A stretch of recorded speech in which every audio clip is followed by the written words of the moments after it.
The city of Joy कहा जाने वाला कोलकाता आज वेस्ट बंगाल का इकलौता शहर रह गया है जहां इंडस्ट्रीज, प्रॉस्पेरिटी और कल्चरल हेरिटेज की झलक बाकी रह गई है। एक समय में पूरी दुनिया के इकोनॉमी को टक्कर देने वाला बंगाल अब ऐसी स्थिति में पहुंच गया है जहां हर तरफ बदहाली, गरीबी और बेरोजगारी फैली हुई है। एक तरफ जहां 17th और 18th सेंचुरी में इस राज्य ने ट्रेड, हैंडलूम और टेक्सटाइल जगत में अपना नाम कमाया, वहीं 19th और 20th सेंचुरी में बंगाल ने देश को कई महान इंटेलेक्चुअल्स और फ्रीडम फाइटर्स भी इंडिया को दिए। राजा राममोहन रॉय, सुभाष चंद्र बोस से लेकर गुरुदेव रविंद्रनाथ टैगोर, स्वामी विवेकानंद और ईश्वर चंद्र विद्यासागर जैसे कई बड़े लेजेंड्स का ताल्लुक भी बंगाल की भूमि से ही रहा। सोशल और इकोनॉमिक डेवलपमेंट के चलते ये राज्य ब्रिटिश की वेल्थ का जरिया बना और भारत की राजधानी के तौर पर सम्मानित रहा। कुल मिलाकर ब्रिटिश एम्पायर के रूल से लेकर इंडियन फ्रीडम मूवमेंट तक बंगाल ने कई उतार चढ़ाव देखे, लेकिन इतनी रिच हिस्ट्री के बावजूद भी आज बंगाल कैपिटल क्राइसिस, अनएम्प्लॉयमेंट और लो ग्रोथ रेट से जूझ रहा है। क्यों भारत का सबसे रिच स्टेट कहलाया जाने वाला बंगाल आज गरीबी के मुहाने पर खड़ा है? जिस राज्य को कभी भारत में इंडस्ट्रियल रेवोल्यूशन का गढ़ कहा जाता था, आज वो एक बड़ा इंडस्ट्रियल फेलियर कैसे बन गया है? आखिर क्या कारण है कि एक रिच कल्चरल हेरिटेज होने के बाद भी बंगाल अपने इकोनॉमिक डेवलपमेंट की आखिरी सांसें गिन रहा है और भारत के शाइनिंग स्टेट की ग्लोरी अब फीकी पड़ती जा रही है? भारत के फलते फूलते ट्रेड, रिचनेस और गोल्डन पीरियड की सबसे बड़ी झलक कभी बंगाल में देखने को मिलती थी। गंगा और ब्रह्मपुत्र नदी के सबसे फर्टाइल लैंड पर बसे होने की वजह से इस राज्य का एग्रीकल्चर, ट्रेड और टेक्सटाइल इंडस्ट्री दुनिया भर में मशहूर था। यहाँ मौजूद रिच जाइगेंटिक डेल्टा बंगाल की इकोनॉमिक ग्रोथ के लिए इतना बेनिफिशियल था कि बंगाल शुरू से ही ट्रेड के लिए एक कमर्शियल हब बना रहा। एक तरफ बे ऑफ बंगाल और दूसरी तरफ हिमालय से सटी खूबसूरत वादियाँ हमेशा ही बंगाल को समृद्ध और सुंदर बनाती रही है। 2nd सेंचुरी से 15th सेंचुरी में इसी सिल्क रूट से बंगाल में बनने वाला सिल्क, कॉटन और हैंडीक्राफ्ट आइटम्स बाहरी देशों में भेजा जाता था। अच्छी कनेक्टिविटी के चलते कई यूरोपियन ट्रैवलर्स भी इसी रूट से साउथ ईस्ट एशिया की यात्रा करते थे और अपनी ट्रैवल डायरीज में बंगाल की टेक्सटाइल इंडस्ट्री को टॉप क्लास बताते थे। 15th सेंचुरी के एक पोर्चुगीज ट्रैवलर ने भी बंगाली मैन्युफैक्चरिंग की तारीफ की थी। हाल ये था कि अंग्रेज के आने से पहले बंगाल में हैंडलूम इंडस्ट्री बड़ी शान से चलती थी। फेमस ट्रैवलर मार्को पोलो ने भी अपने ट्रैवल अकाउंट में बंगाल का जिक्र करते हुए यहाँ के कॉटन की तारीफ की थी। खासकर यूरोपियंस को ढाका सिटी और सोनार गांव का मुस्लिन और मालदा और शांतिपुर का मलमल बहुत पसंद आता था। शायद यही वजह थी कि उस समय एशिया के एक्सपोर्ट होने वाला 80% रॉ सिल्क बंगाल में ही प्रोड्यूस होता था। इसके साथ ही बंगाल अपने टॉप क्लास हैंडीक्राफ्ट के लिए भी पूरी दुनिया में फेमस था। इतने रिच बिजनेस के चलते ही 18th सेंचुरी तक इंडिया की जीडीपी ग्लोबल जीडीपी की 25% थी, जिसमें एक बड़ा कंट्रीब्यूशन बंगाल का था। 1575 से लेकर अंग्रेजी हुकूमत आने तक बंगाल पर मुगल एम्पायर का राज रहा था। उन दिनों बंगाल प्रोविंस बिहार, ओडिशा और बांग्लादेश के हिस्से को समेटे हुए भारत का सबसे बड़ा एग्रो बेस्ड स्टेट था, जहां मुस्लिम, जूट और सैकड़ों किस्म के चावल और अन्न उपजाए जाते थे। इसकी समृद्धि को देखकर ही अकबर ने इसे जीतकर मुगल एम्पायर का हिस्सा बना दिया था। मुगलों के रूल के समय भी बंगाल ने खूब तरक्की की। खास तौर पर बंगाल से सॉल्ट पीटर को यूरोप, ओपियम को इंडोनेशिया और रॉ सिल्क को जापान और नीदरलैंड्स को एक्सपोर्ट किया जाता था। इसके अलावा बंगाल न केवल एग्रीकल्चर में आगे था, बल्कि अपने art, culture, painting, music tradition के लिए भी जाना जाता था। फिश यहाँ की सबसे बड़ी डेलिकेसी थी और इसीलिए यहाँ डिफरेंट वैरायटी ऑफ फिश को तब भी पसंद किया जाता था और आज भी पसंद किया जाता है। कभी हिंदू तो कभी मुस्लिम रूलर्स के एम्पायर का हिस्सा होने की वजह से बंगाल में डाइवर्सिटी की भी कमी नहीं थी। फ्रेंच ट्रैवलर फ्रैंकोइस बर्नियर ने अपने अकाउंट में कहा था कि 17th सेंचुरी का बंगाल इजिप्ट से भी ज्यादा रिच और प्रॉस्परस था। अपनी ब्यूटी, वेल्थ, डाइवर्सिटी और गंगा के उपजाऊ मैदानी हिस्से में होने के चलते ही हिस्टोरिकली बंगाल पर कई रूलर्स का डोमिनेंस रहा और शायद यही वजह रही कि ब्रिटिशर्स ने भी भारत में अपने पैर पसारने के लिए बंगाल को ही चुना। 1500 एडी में चित्तागोंग में पहली बार जब पोर्चुगीज आए तब उन्हें बंगाल की समृद्धि ने हैरान कर दिया। फिर उन्हें 1528 में बंगाल के साथ व्यापार करने का लाइसेंस मिला। जल्द ही उन्होंने बंगाल के साथ व्यापार संबंध कायम किए और फिर धीरे धीरे बंगाल को कैप्चर कर लिया। उन दिनों बंगाल मुगल एम्पायर का एक खास सूबा था और पोर्चुगीज की ये हरकत उन्हें नहीं पसंद आई। तब शाहजहां के समय मुगल एम्पायर ने पोर्चुगीज को 1632 में हराकर बंगाल से बाहर कर दिया। इसके बाद से ईस्ट इंडिया कंपनी के आने तक बंगाल मुगल शासन के अंदर ही रहा। बंगाल की पॉलिटिक्स और ट्रेड पर अपनी मजबूत पकड़ बनाने का काम ईस्ट इंडिया कंपनी ने किया। इन्होंने बंगाल में अपने पहली सेटलमेंट हुगली के पास बनाई और धीरे धीरे बंगाल को ही अपनी कॉलोनियल एम्बिशन का सेंटर बनाया। इनिशियली पावर, पॉलिटिक्स और ट्रेड को लेकर इन्हें सबसे बड़ा कंपटीशन फ्रेंच, डच और पोर्चुगीज से मिला, लेकिन 1690s में ईस्ट इंडिया कंपनी ने कलकत्ता की फाउंडेशन रखी, उसे अपनी कमर्शियल सेटलमेंट बनाया और बंगाल से हर साल लाखों का व्यापार शुरू कर दिया। उस जमाने में लगभग ईस्ट इंडिया कंपनी ने 50 लाख पर एनम के हिसाब से व्यापार करना शुरू कर दिया था। इससे ईस्ट इंडिया कंपनी ने काफी मुनाफा कमाया और बंगाल पर उनकी पकड़ भी मजबूत हुई। लेकिन बंगाल पर उनका असल कंट्रोल तब हुआ जब 1757 में बैटल ऑफ प्लासी और 1764 में बैटल ऑफ बक्सर में उन्हें बड़ी जीत हासिल हुई। इससे बंगाल की सत्ता ब्रिटिशर्स के हाथ आ गई और बंगाल की वेल्थ और रिसोर्सेज को ओवर एक्सप्लॉइट करने की पावर भी उन्हें मिल गई। बैटल ऑफ प्लासी में नवाब सिराजुद्दौला की हार के बाद ब्रिटिशर्स ने बंगाल और नवाब के शाही खजाने को इस तरह लूटा कि जब रॉबर्ट क्लाइव ब्रिटेन गए तो वह अपने साथ लगभग अरबों की संपत्ति साथ लेकर गए। बंगाल से जब इतने बड़े मात्रा में पैसे और सोना चांदी यूरोप गया तब वहाँ इसी पैसे के बदौलत इंडस्ट्रियलाइजेशन शुरू हुआ और ब्रिटिश टेक्सटाइल इंडस्ट्री ने भी तेजी से तरक्की की।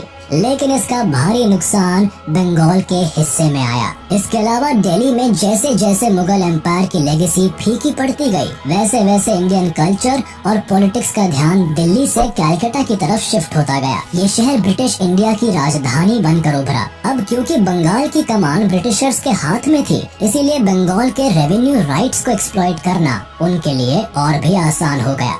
एग्रीकल्चर सेक्टर से आने वाला सारा रेवेन्यू अब अंग्रेजों के पास जाने लगा, जिससे उन्होंने भारत से रॉ मटेरियल खरीदने में इस्तेमाल किया और इसी मटेरियल को फॉरेन मार्केट में बड़ी कीमतों पर बेचकर भारी मुनाफा कमाया। यह बंगाल के साथ होने वाला एक बड़ा एक्सप्लॉइटेशन था, क्योंकि जिन गुड्स को खरीदने के लिए पहले ब्रिटिशर्स गोल्ड और सिल्वर में पेमेंट कर रहे थे, अब वही मटेरियल वो बंगाल से कलेक्टेड रेवेन्यू से खरीद रहे थे। इसके अलावा बंगाल से जनरेटेड रेवेन्यू को भी ब्रिटिशर्स ने इंडिया में अपनी टेरिटरी के एक्सपेंशन के लिए इस्तेमाल किया। ब्रिटिश आर्मी और वॉर एक्सपेंसेस के खर्चे का बोझ भी बंगाल की इकोनॉमी को ही झेलना पड़ा, जिसकी वजह से बंगाल का एक्सप्लॉइटेशन बाकी प्रोविंस से कई ज्यादा हुआ। अंग्रेजों के राज में सबसे ज्यादा नुकसान बंगाल की टेक्सटाइल और हैंडलूम इंडस्ट्री को हुआ, जो कि ब्रिटिश रूल से पहले ग्लोबली फ्लरिश कर रही थी। लेकिन ब्रिटेन की टेक्सटाइल इंडस्ट्री को प्रमोट करने के लिए ब्रिटिशर्स ने इंडिया की टेक्सटाइल इंडस्ट्री पर कई रेस्ट्रिक्शंस लगाई। इसके अलावा उन पर हाई कस्टम ड्यूटी चार्ज भी लगाया गया, ताकि इंडियन क्लोथ को फॉरेन मार्केट में लिमिट किया जा सके। कई बार तो इंडियन कॉटन और सिल्क की पॉपुलैरिटी को देखते हुए अंग्रेजों ने इंडियन टेक्सटाइल्स को बैन करने का भी काम किया, लेकिन इंडियन फैब्रिक की डिमांड इतनी ज्यादा थी कि अंग्रेजों को ये बैन हटाना पड़ा। फिर ब्रिटिशर्स ने दूसरी तरकीब के तहत ब्रिटेन में बने सस्ते चीप क्लोथ्स को बंगाल में इंट्रोड्यूस किया। इन चीप क्लोथ्स को इंडियन मार्केट में सस्ते दामों पर बेचा गया, जिससे कि इंडियन फैब्रिक का डोमेस्टिक मार्केट भी पूरी तरह से बर्बाद हो गया। बंगाल की अच्छी खासी टेक्सटाइल और हैंडलूम इंडस्ट्री बर्बाद हो गई। इसके बाद मुर्शिदाबाद और डेका में काम कर रहे सिल्क वीवर्स पर भी ईस्ट इंडिया कंपनी ने फैक्ट्रीज के बाहर बैठने पर बैन लगा दिया, जिससे उन्हें ब्रिटिशर्स की फैक्ट्रीज में काम करने पर मजबूर होना पड़ा। इससे हुआ ये कि वीवर्स कम्युनिटी की हालत बिगड़ती चली गई और बंगाल की वीवर कम्युनिटी धीरे धीरे खात्मे की कगार पर पहुंच गई। ब्रिटिशर्स का उद्देश्य हमेशा से भारत में खुद की मोनोपोली को स्टैब्लिश करने का था, ताकि वह ब्रिटेन को सुपर पावर बना सके। लेकिन इसकी कीमत सबसे ज्यादा बंगाल के एग्रीकल्चर सेक्टर और फार्मर्स ने चुकाई, जिन्हें ओवर एक्सप्लॉइटेशन का शिकार होना पड़ा। 1793 में गवर्नर जनरल लॉर्ड कॉर्नवालिस ने बंगाल में परमानेंट सेटलमेंट को इंट्रोड्यूस किया, जो कि एक लैंड रेवेन्यू पॉलिसी थी। इस पॉलिसी के तहत कुछ जमींदार को एग्रीकल्चर लैंड का मालिक बना दिया गया और लैंड रेवेन्यू फिक्स कर दिया गया। प्रोडक्शन ना होने पर भी ब्रिटिशर्स को फिक्स रेवेन्यू देना कंपलसरी था। अक्सर ये लैंड रेवेन्यू इतना ज्यादा होता था कि जमींदारों को कर वसूलने के लिए किसानों को एक्सप्लॉइट करना पड़ता था।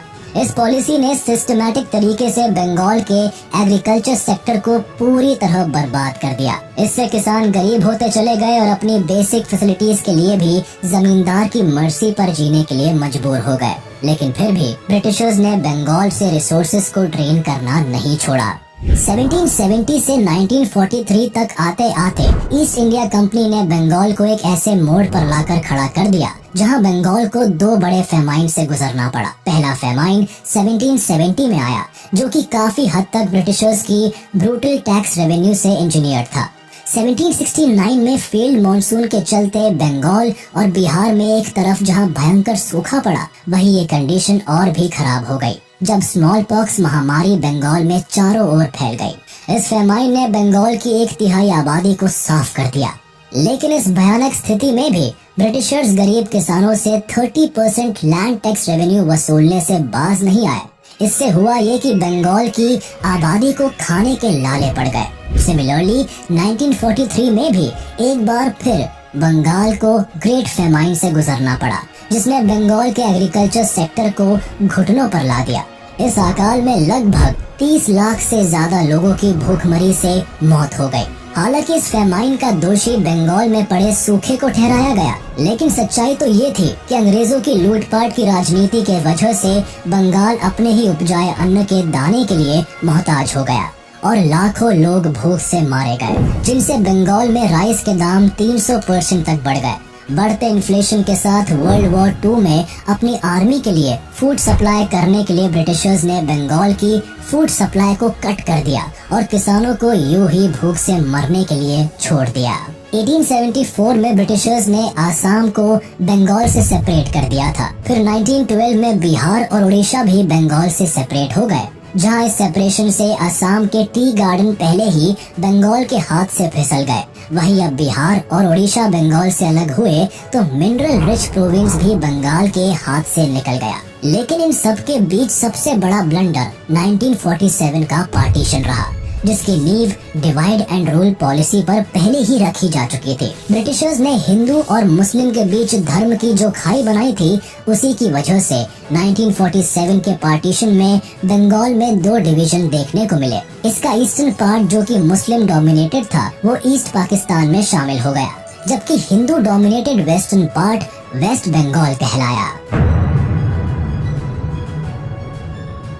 इंडिया पाकिस्तान के डिवाइड का बड़ा नुकसान बंगाल की जूट इंडस्ट्री को झेलना पड़ा, जो कि सेकेंड वर्ल्ड वॉर के टाइम से फ्लरिश कर रही थी। पार्टीशन से सभी जूट मिल्स तो वेस्ट बंगाल के हिस्से आ गई, लेकिन 75% रॉ मटेरियल ईस्ट पाकिस्तान के हिस्से चला गया। दोनों देशों में बढ़ती दूरी के चलते ईस्ट पाकिस्तान से आने वाला रॉ मटेरियल कम हो गया। साथ ही ईस्ट पाकिस्तान ने जूट पर इतना हैवी टैक्स लगा दिया कि रॉ मटेरियल खरीदना जूट मिल्स के लिए मुश्किल हो गया। बढ़ते टैक्स के साथ जूट प्रोडक्ट्स की कीमतों में भी भारी इजाफा हुआ, जिससे बंगाल की जूट की डिमांड कम हो गई। ऐसे में कलकत्ता की 5 जूट मिल्स को एक ही साल में शट डाउन करना पड़ा। हालांकि इनिशियली इंडिया और पाकिस्तान ने व्यापार में एक दूसरे के साथ कोऑपरेट करने का फैसला जरूर किया था, लेकिन बढ़ते कॉन्फ्लिक्ट के साथ साथ दोनों देश एक दूसरे के कॉम्पिटिटर बनकर उभरे। इसके अलावा वेस्ट बंगाल की जूट इंडस्ट्री की बर्बादी के पीछे एक हाथ नायलॉन फैब्रिक का भी रहा। इस सिंथेटिक फैब्रिक के मार्केट में आने से जूट प्रोडक्ट्स की डिमांड मार्केट में कम होती चली गई, क्योंकि ये फैब्रिक बेहद ही कम दामों में मार्केट में उपलब्ध था। इसीलिए लोगों ने जूट के बजाय नायलॉन को प्रेफर करना शुरू कर दिया। अंग्रेजों से मिली इंडिपेंडेंस के बाद वेस्ट बंगाल के जिस बिजनेस को तेजी से बढ़ना था, वह पूरी तरह से बर्बादी की कगार पर पहुंच गया। 1947 में आजादी के साथ ही वेस्ट बंगाल के सामने जो सबसे बड़ी परेशानी खड़ी थी, वो रेफ्यूजीज की। एक फर्टाइल लैंड के चलते 19th और 20th सेंचुरी से ही बंगाल में इमिग्रेंट वर्कर्स की संख्या काफी तेजी से बढ़ी थी। साल 1947 तक यह आबादी 60 मिलियन तक पहुंच गई, जिसमें 35 मिलियन आबादी ईस्ट बंगाल में सेंटर्ड थी, जबकि वेस्ट बंगाल में रहने वाले लोगों की संख्या 25 मिलियन तक सीमित थी। मगर आजादी के तुरंत बाद ही एक बड़ा डेमोग्राफिक चेंज देखने को मिला, क्योंकि वेस्ट बंगाल में आने वाले रेफ्यूजीज की संख्या लाखों में थी। इससे न केवल वेस्ट बंगाल की इकोनॉमी पर एक मैसिव बर्डन पड़ता गया, बल्कि वेस्ट बंगाल को रिसोर्सेज की भी कमी झेलनी पड़ी। ओवर एक्सप्लॉयटेशन, लूट और फेमाइन कंडीशन से गुजरने के बाद भी बंगाल की इकोनॉमी बाकी स्टेट से बेहतर हालत में थी। भारत के इंडस्ट्रियल प्रोडक्शन में बंगाल की हिस्सेदारी 30% थी। 1947 से 1958 वो दौर था जब बंगाल में न्यू इंडस्ट्रीज का डेवलपमेंट हो रहा था। 1958 से 1980 में बंगाल की एनुअल ग्रोथ रेट 3.5% थी। इसके अलावा बंगाल का लिटरेसी रेट भी अच्छा खासा था। 1961 में बंगाल की पर कैपिटा इनकम महाराष्ट्र से भी ज्यादा थी। स्टेट का नेट डोमेस्टिक प्रोडक्ट भी महाराष्ट्र से ज्यादा था। वेस्ट बंगाल की इकोनॉमिक परफॉर्मेंस इस बात का सबूत थी कि स्टेट बेटर कर रहा था, लेकिन कुछ समय बाद ही बंगाल की ग्रोथ को महाराष्ट्र ने ओवरटेक कर लिया, क्योंकि बंगाल की फेल होती इंडस्ट्रीज ग्रोथ को अट्रैक्ट नहीं कर पाई और इसीलिए धीरे धीरे स्टेट की इकोनॉमिक ग्रोथ बाकी स्टेट से भी कम होती चली गई। जिस वेस्ट बंगाल से उम्मीद थी कि वह इंडिया के इकोनॉमिक डेवलपमेंट में एक बड़ा कंट्रीब्यूशन देगा, वह राजनीति और कई की फैक्टर्स के चलते अपनी ग्लोरी खोता चला गया। बंगाल में इंडस्ट्री के डिक्लाइन का एक कारण बंगाल की पॉलिटिक्स भी रही। 1947 में आजादी के तुरंत बाद बंगाल और सेंटर में कांग्रेस की सरकार सत्ता में आई, लेकिन सरकार बंगाल की इंडस्ट्रियल ग्रोथ को प्रमोट करने के लिए कुछ खास कदम नहीं उठा पाई। उल्टा सेंट्रल गवर्नमेंट ने जूट से मिली एक्सपोर्ट ड्यूटी में स्टेट के शेयर को कम कर दिया। इसके अलावा सेंट्रल गवर्नमेंट ने कलेक्टेड इनकम टैक्स में भी बंगाल का शेयर 20% से घटाकर 12% कर दिया, जबकि बॉम्बे को मिलने वाले टैक्स को बढ़ाकर 21% तक कर दिया था। 1952 में सरकार ने इंडिया में फ्राइट इक्वलाइजेशन पॉलिसी को इंट्रोड्यूस किया। इस पॉलिसी का मकसद भारत के सभी राज्यों में इक्वल इंडस्ट्रियल ग्रोथ को प्रमोट करना था, लेकिन रियलिटी में इस पॉलिसी का असल फायदा गुजरात और महाराष्ट्र जैसे कोस्टल स्टेट्स को ही मिल पाया। इस पॉलिसी के तहत सरकार ने रेलवे के मिनरल्स और आयरन के फ्रेट रेट पूरे देश में एक जैसे कर दिए। इसका मतलब ये था कि कोल और मिनरल को भारत के किसी भी राज्य में ट्रांसपोर्ट करने के लिए सभी को सेम रेट ही देना था। इससे हुआ ये कि बिहार, बंगाल और ओडिशा में इंडस्ट्री सेटअप करने वाली कंपनीज ने गुजरात और महाराष्ट्र का रुख कर लिया, जहां बड़े पोर्ट्स और बेटर फैसिलिटीज भी अवेलेबल थी। इस पॉलिसी का बंगाल की इंडस्ट्री पर इतना बुरा असर पड़ा कि 1952 से पहले बंगाल में मौजूद फैक्ट्रीज की संख्या गुजरात और महाराष्ट्र की फैक्ट्रीज से काफी ज्यादा थी। लेकिन 1956 से 1957 के बीच जितनी तेजी से महाराष्ट्र में नई फैक्ट्रीज खुली, उसकी आधी फैक्ट्रीज को बंगाल में लाइसेंस दिया गया। इसीलिए 1947 में बंगाल से जो 27% इंडस्ट्रियल आउटपुट आता था, वह केवल 17% पर सिमट कर रह गया। 1965 से 1977 के बीच वेस्ट बंगाल का इकोनॉमिक डाउनफॉल सबसे ज्यादा रहा। इस दौरान बंगाल में कांग्रेस रूल था, लेकिन बंगाल के इकोनॉमिक डाउनफॉल का एक कारण इंडिया पाकिस्तान वॉर भी था। 1965 और 1971 में 2 बार भारत और पाकिस्तान के बीच वॉर हुई, जिससे इंडियन रेलवेज में होने वाली सरकारी इन्वेस्टमेंट कम हो गई। 1965 में बंगाल की एक बड़ी आबादी इंजीनियर्ड इंडस्ट्रीज में काम कर रही थी। इसके अलावा बंगाल इंडस्ट्री भी इंजीनियर्ड इंडस्ट्री पर डिपेंडेंट थी। इसीलिए जब सेंट्रल गवर्नमेंट की तरफ से रेलवे इन्वेस्टमेंट में कमी आई, तो इससे बंगाल की इंजीनियर्ड इंडस्ट्री का भी बंटा धार हो गया। एक तरफ जहां इंडिपेंडेंस के बाद बंगाल कई इकोनॉमिक इश्यूज को फेस कर रहा था, वहीं दूसरी तरफ 1969 में बंगाल में पॉलिटिकल पावर का शिफ्ट देखने को मिला। लेट 60s से ही बंगाल में कम्युनिस्ट पार्टीज का इन्फ्लुएंस बढ़ता चला गया। कार्ल मार्क्स और लेनिन की आइडियोलॉजी जो किसान और मजदूर के हक की बात करती थी, वह बंगाल के आम लोगों के बीच पॉपुलर होती गई। बंगाल हमेशा से ही एक समृद्ध स्टेट रहा, लेकिन वक्त की मार ने इसे गरीबी और बदहाली की दलदल में झोंक दिया। कम्युनिस्ट सरकार और एंटी इंडस्ट्रियल पॉलिसीज की वजह से तो ऐसे भी सैकड़ों इंडस्ट्रीज या तो बंद हो रही थी या फिर बाहर का रुख कर रही थी। ऐसे में जब बंगाल के एक गांव नक्सलबाड़ी में नक्सलाइट मूवमेंट शुरू हो गए, तब बंगाल इकोनॉमिक की स्थिति और खराब होने लगी। माओइस्ट प्रिंसिपल्स को फॉलो करने वाले नक्सल्स बंगाल के बड़े किसानों और पूंजीपतियों से जबरदस्ती गन पॉइंट पर धन लूटने लगे। कोलकाता और आसपास के इलाकों में इस वजह से काफी लूटपाट होने लगी और स्टेट का लॉ एंड ऑर्डर बिगड़ने लगा। लोग इन्वेस्ट करने से डरने लगे और जो बिजनेस पहले से थे उन्हें एक्सपैंड करने का ख्याल दिमाग से निकाल दिया। नक्सलिज्म ने बंगाल की गिरती हुई इंडस्ट्री शेयर को एक और बड़ा धक्का दे दिया। कम्युनिस्ट पावर की इमर्जेंस से 1969 में सीपीआईएम ने कांग्रेस को हराकर बंगाल स्टेट पर अपनी पकड़ बनाई। लेकिन कम्युनिस्ट पार्टी का पावर में आना बंगाल की इंडस्ट्रीज के लिए काफी खतरनाक साबित हुआ। इनके आने के साथ ही बंगाल की इंडस्ट्रीज का डिक्लाइन शुरू हो गया। दरअसल इस पार्टी की आइडियोलॉजी ही थी कि मजदूरों को हक मिले, और कई बार तो ये डिमांड्स इतने अनरियलिस्टिक होते थे कि जिनसे परेशान होकर मिल मालिक खुद ही अपनी कंपनी बंद करने लगे, क्योंकि मजदूर यूनियन बनाकर जहां तहां धरने देने लगे। इससे मिल मालिकों की परेशानी बढ़ने लगी। एक तो देश नया नया आजाद हुआ था, गरीबी थी, उस पर से प्रोडक्शन हैम्पर होने की वजह से मिल मालिक अपने घाटे के बिजनेस को बंद करने लगे। इससे सबसे ज्यादा धक्का मजदूर वर्ग को लगा, क्योंकि वो लोग इस वजह से बेरोजगार होने लगे। इसी दौरान जितने भी नए इंडस्ट्रियलिस्ट आए, उन्होंने बंगाल को अपने लिस्ट से बाहर कर दिया। इसके ठीक उल्टे ज्यादातर इंडस्ट्रीज जब गुजरात, महाराष्ट्र और कोस्टल एरियाज की तरफ डेवलप होने लगी और बंगाल में इंडस्ट्री डिक्लाइन होता चला गया।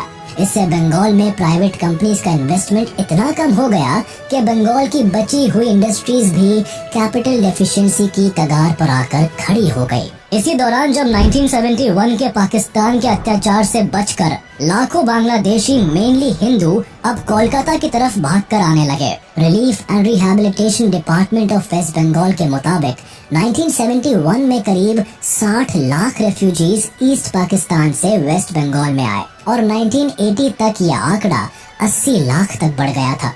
एक तो आए दिन बंद होते मिल्स और कंपनी कोलकाता में बेरोजगारी पैदा कर रहे थे, वहीं दूसरी ओर इतने बड़े संख्या में रेफ्यूजीज के आने की वजह से भी बंगाल की स्थिति खराब होने लगी। इससे वेस्ट बंगाल की इकोनॉमी पर भयानक बर्डन पड़ा और वेस्ट बंगाल के रिसोर्सेज भी इतने ज्यादा एक्सप्लॉइट हो गए कि कई दशकों तक इस प्रॉब्लम से बाहर निकल पाना बंगाल के लिए नामुमकिन हो गया। लेफ्ट पार्टी और ट्रेड यूनियन के बढ़ते इन्फ्लुएंस के बीच 1977 में वेस्ट बंगाल में कम्युनिस्ट पार्टी सत्ता में आई और सीपीआईएम ने अपनी सरकार बनाई। स्टेट का चीफ मिनिस्टर ज्योति बासु को चुना गया, जिनसे इंडस्ट्रियल डेवलपमेंट की काफी उम्मीदें लगाई गई थी। सीपीआईएम पार्टी के एक्टिविस्ट बंगाल में बहुत जोरों पर कम्युनिस्ट विचारधारा को फैला रहे थे और इसी दौरान 1978 में ऑपरेशन बरघा लॉन्च हुआ। इस ऑपरेशन के तहत बंगाल गवर्नमेंट लैंड रिफॉर्म कर रही थी, जिससे कि खेतीहर जमीनों में बटाईदारों को उचित हिस्सा मिल सके। उन दिनों ज्यादातर खेती वाली जमीनें कुछ मुट्ठी भर जमींदारों के पास ही थे, जिससे कि 90% रूरल पॉपुलेशन सिर्फ एक खेतीहर मजदूर यानी कि बटाईदार की जिंदगी जीने को मजबूर थे। चूँकि ये प्रयास ज्यादातर लोगों के जीवन में खुशियाँ लाने वाला था, लेकिन माओवादी लोगों ने बरघा ऑपरेशन के आड़ में छुपकर बंगाल में अलग ही टेरर का माहौल पैदा कर दिया। नक्सल किसानों और खेतीहर मजदूरों के ग्रुप्स ने मिलकर बड़े किसानों और जमींदारों की खेतों को हड़प लिया। इस दौरान सैकड़ों जमींदार और पैसे वाले किसानों और व्यापारियों को मौत के घाट उतार दिया गया और उनकी घर की धन संपत्ति लूट ली गई, जिससे कि पूरे वेस्ट बंगाल में डर का माहौल फैल गया।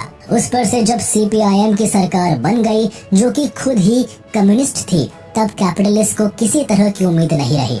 ऐसे में उन्होंने कोलकाता से बाहर जाने का ही फैसला ले लिया। ऑपरेशन बरगा से वेस्ट बंगाल में लाखों किसानों को फायदा हुआ, जिन्हें कई एकड़ की जमीन मिल गई। लेकिन इस ऑपरेशन से कई छोटे छोटे किसानों के ग्रुप्स भी बन गए, जिन्होंने अमीर किसानों की जमीन पर कब्जा करने के लिए हिंसा करनी शुरू कर दी। इससे बंगाल की एलीट और रिच क्लास में डर का ऐसा माहौल पैदा हुआ कि बंगाल से लार्ज स्केल इंडस्ट्रीज ने भी दूरी बना ली। कई बिजनेस बंगाल में ग्रो नहीं कर पाई और पुरानी कंपनियों ने भी बंगाल से पल्ला झाड़ लिया। इन कैपिटलिस्ट ने बाहर जाकर पैसे इन्वेस्ट किए, जिससे कि जो डेवलपमेंट्स वेस्ट बंगाल में हो सकते थे वो अब दूसरे राज्यों में होने लगे। हालांकि उन दिनों ज्योति बासु की गवर्नमेंट ने बंगाल की इंडस्ट्रियल स्थिति में सुधार लाने के लिए कई काम किए। इन दिनों बंगाल में एसएमईज को प्रमोट किया जाने लगा। 1978 में उन्होंने बंगाल के लिए न्यू इंडस्ट्रियल पॉलिसी को इंट्रोड्यूस किया। इस पॉलिसी के तहत बंगाल स्टेट गवर्नमेंट ने स्मॉल स्केल इंडस्ट्रीज को ज्यादा सपोर्ट किया,